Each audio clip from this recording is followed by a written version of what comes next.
Where is Ayansh? Where is Ayansh? Oh, he's coming! Hello everyone, আমি সঞ্চিতা। আমার চ্যানেলে আপনাদের সকলকে জানাই অনেক অনেক ওয়েলকাম। আশা করছি আপনারা সকলেই ভালো আছেন ও সুস্থ আছেন। আজ শুক্রবার, ঘড়িতে এখন প্রায় ৮টা মতন বাজতে গেল।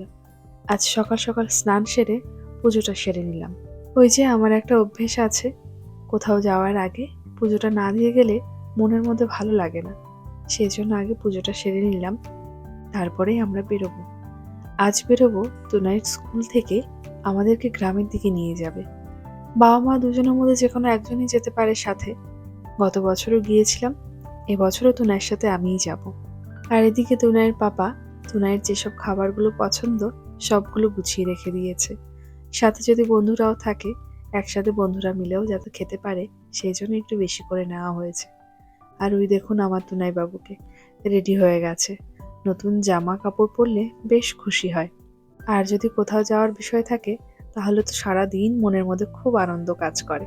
বাড়ি থেকে একটু বেরোতে পারলে সব বাচ্চারাই মনে হয় এতটাই খুশি হয়, তাই না? আজ কোথায় আছে আজকে? Wiggly farm. Wiggly farm. I've got the new dress and new pants. New dress, new pant পরে যাচ্ছে। Yeah, because I am a good boy. Good boy. Good Boyra new dress পরে? Yeah.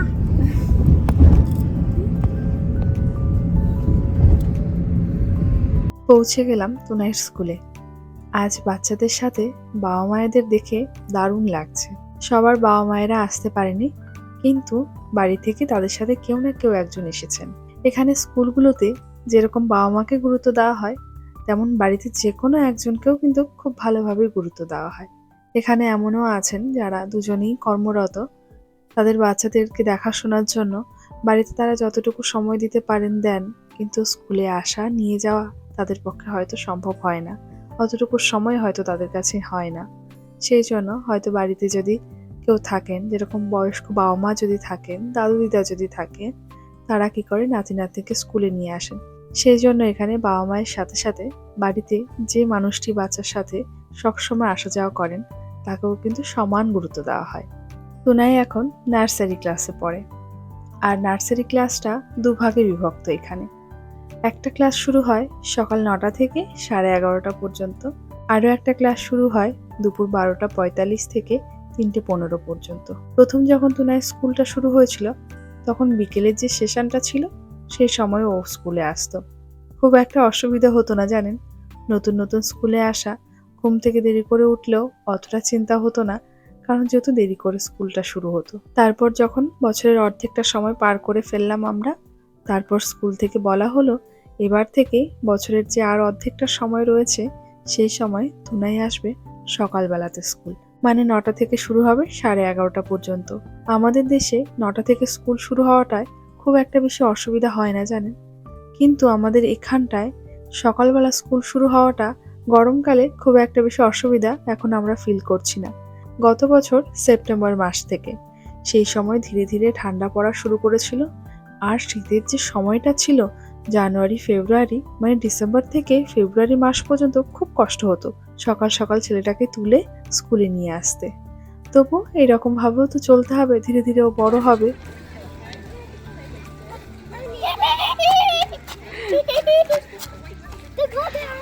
দেখুন আজ টুনাই কত খুশি হয়েছে।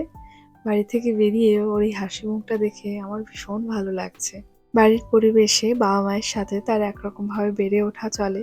যখন সে এইরকম ভাবে খোলা আকাশে মুক্ত পরিবেশের মধ্যে কিছুটা সময় কাটাতে পারে, তার মন মানসিকতাও কিন্তু খুব ভালো থাকে। যেরকম আমাদের একঘেয়েমি সংসার করতে করতে যখন আমাদেরও মন ভালো লাগে না, তখন কিন্তু আমাদেরও বেরিয়ে যাওয়া উচিত।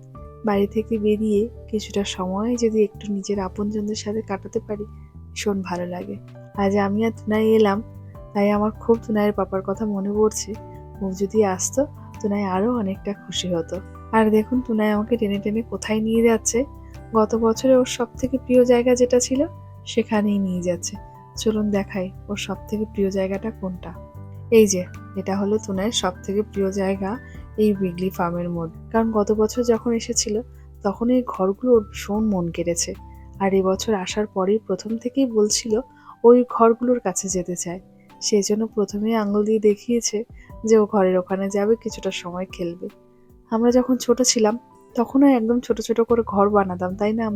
আমরা পুজোর সময়, বিশেষ করে লক্ষ্মী পুজো আর সরস্বতী পুজো, এই দুটো পুজোর সময় আমরা কিন্তু নিচে যতটুকু পারতাম পাটকাঠি দিয়ে ঘর বানানোর চেষ্টা করতাম। সেখানে আমি আলাদা করে পুজো দেব। এরকম কিন্তু আমরা কিন্তু গ্রামে খুব দেখেছি। গ্রামে কেন, আমার মনে হয় সব জায়গায় ছেলেমেয়েরা আলাদা করে এরকম পুজো কিন্তু এভাবেই শুরু করতো। শহরের পুজোটা সেই রকম ভাবে দেখা হয়নি, বিয়ের পরেই দেখেছিলাম। ও হলো ইভান, তুনাইয়ের বন্ধু। ওকে হয়তো আপনারা এর আগেও হয়তো কোনো ভিডিওতে দেখেছেন। ওর পাপা আর তুনাইয়ের পাপা একই অফিসে চাকরি করে, আর ওরা দুজন একই স্কুলেই পড়ে। তুনাই যায় সকালবেলা আর ইভান যায় স্কুলে দুপুরবেলাতে।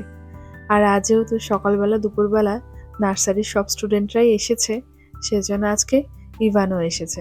এমনি যেহেতু ইভানকে স্কুলে আমরা দেখতে পাই না, কারণ আমরা যেহেতু সকালবেলার দিকে যাই, আর যেহেতু একই সময়ে আসা হয়েছে, সেই জন্য তুনাই আর ইভান দুজন দুজনকে পেয়ে ভীষণ খুশি হয়েছে। দুই বন্ধু আজ অনেকদিন পরে একসাথে হলো। আর এদিকে দেখছি ফার্মটার পেছনেই রয়েছে চাষের জমি। যারা চাষ করছেন তারাই পেছনের দিকটা দিয়ে যাচ্ছেন। আমি জিজ্ঞেস করাতে উনি বললেন যে পেছনে ওখানে চাষবাস করা হয়। শুনে খুব ইচ্ছেও করছিল দেখতে যাওয়ার যে এখানে চাষবাসটা ওনারা কি করে করেন, দেশের থেকে কি একটু ভিন্ন নাকি একই রকমের।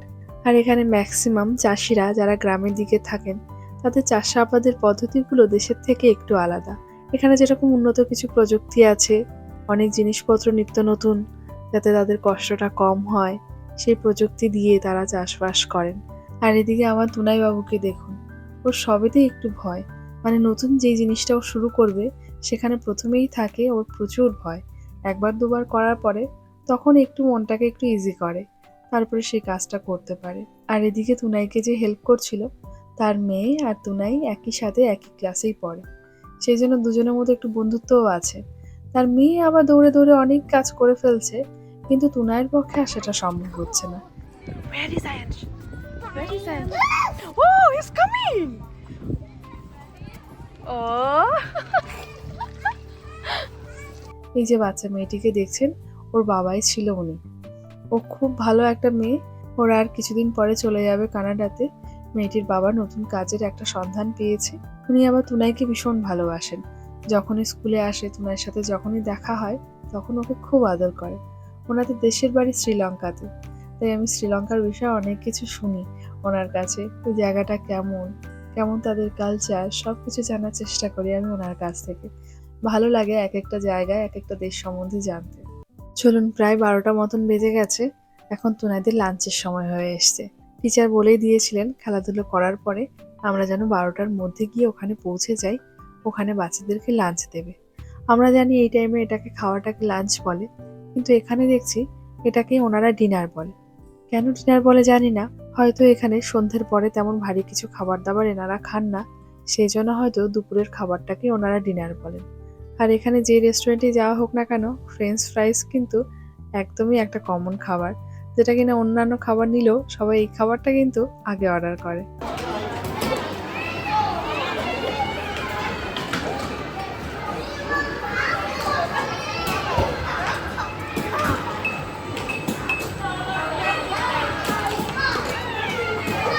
আর এখানে বাচ্চাদের খেলাধুলার জন্য, অ্যাক্টিভিটিসের জন্য এত কিছু আছে যে বাচ্চাদের সারাদিন রেখে দিলে ওদের মন ঠিক আটকে যাবে এখানে।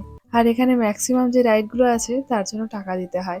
ওখানে যে কারগুলো থাকে তার মধ্যে টাকা দেওয়ার অপশন থাকে, সেখানে কয়েন দিয়ে দিলে সেই রাইডটা কিন্তু আবার চালু হয়ে যায়। আর যতক্ষণ না পর্যন্ত আমি ওখানে কয়েন দেবো ততক্ষণ পর্যন্ত কিন্তু ওটা শুরু হবে না। আর এখানে খুচরো টাকা পয়সা পাওয়াটা খুব মুশকিল। সবকিছু কার্ডে পেমেন্ট করতে করতে এমন হয়ে গেছে যে খুচরো টাকাটাই থাকে না। তাই রেস্টুরেন্টে গিয়ে আমি ওনাদেরকে 10 পাউন্ড দিলাম, আর ওনারা সেটা খুচরো করে দিলেন।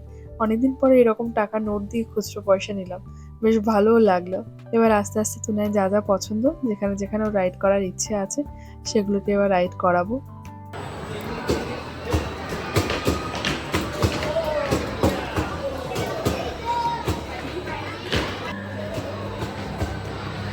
Wow! আর সব শেষে তুনায়ের মন চাইলো এই কারটা চালানোর জন্য। এটা ছিল রেস্টুরেন্টের একদমই বাইরে, সেই জন্য প্রথমে আর তার দিকে আর খেয়াল পড়েনি। কিন্তু যেই দেখলো যে বাচ্চারা এখানে দৌড়ে দৌড়ে আসছে, তারপর থেকে ও শুরু করেছে এটাতেও চাপবে। কিন্তু ও কি পারবে? আর কষ্টটা আমারই বেশি হচ্ছে, কারণ একেতে গাড়িটা এতটা ভারী, আমি ঠিকঠাক মতো এটাকে নাড়তেও পারছি না, আর এদিকে ও ঠিকঠাকভাবে চালাতে পারছে না। কিন্তু ও যে যতটুকু চালিয়েছে এটাও কিন্তু বেশ ভালো লেগেছে। তোনায়ের মতন আমার ভাই যখন ছোট ছিল ওরও গাড়ির প্রতি ভীষণ শখ ছিল। আর আমাদের ওই সময় তো আর এত কিছু ছিল না, থাকলে ওরও কিছু এক্সপেরিমেন্ট হয়তো করা হতো, যেটা কিনা তোনাই এখন করতে পারছে।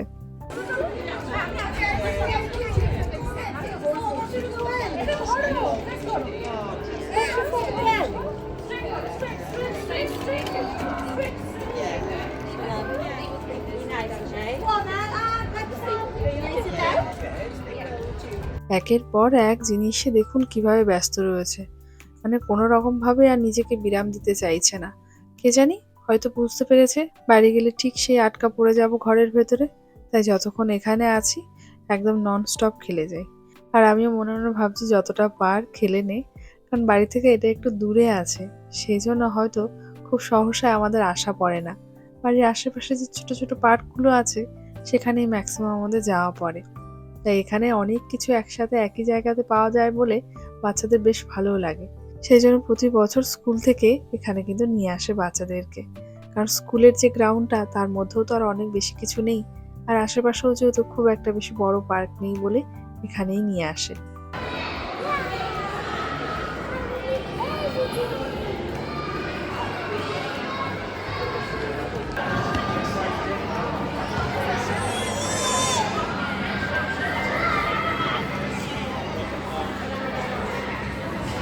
আর এদিকে বাড়ি যাওয়ার সময় চলে এসছে, 3টে মতন প্রায় বাজতে গেল। টিচার বললেন সবাইকে এবার এক এক বাসের কাছে যাওয়ার জন্য, একটু পরে বাসটা ছেড়ে দেবে।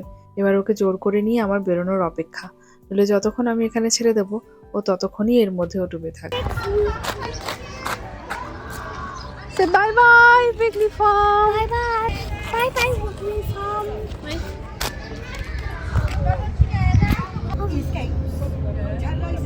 পাহাড়টিকে কি সুন্দর লাগছে দেখুন, একদম পুরো সবুজে ঘেরা।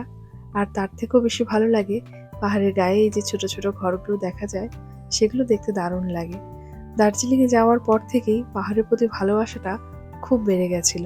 কখনো ভাবিও নি যে এরকম ভাবে পাহাড়ের দেশে এসেই থাকতে হবে কখনো। আর এদিকে আমরা বাস থেকে দাঁড়িয়েছি, আর তারপর পরই তোনায়ের পাপাও চলে এসেছে সময় মতন স্কুলের সামনে। আজ আমাদের দিনটা মা ছেলে মিলে খুব দারুণ মজায় কাটলো। আজকের ব্লগটা তবে এখানেই রাখলাম। ভালো থাকবেন সবাই, সুস্থ থাকবেন। দেখা হচ্ছে খুব শিগগিরই আপনাদের সাথে পরবর্তী ব্লগটি নিয়ে।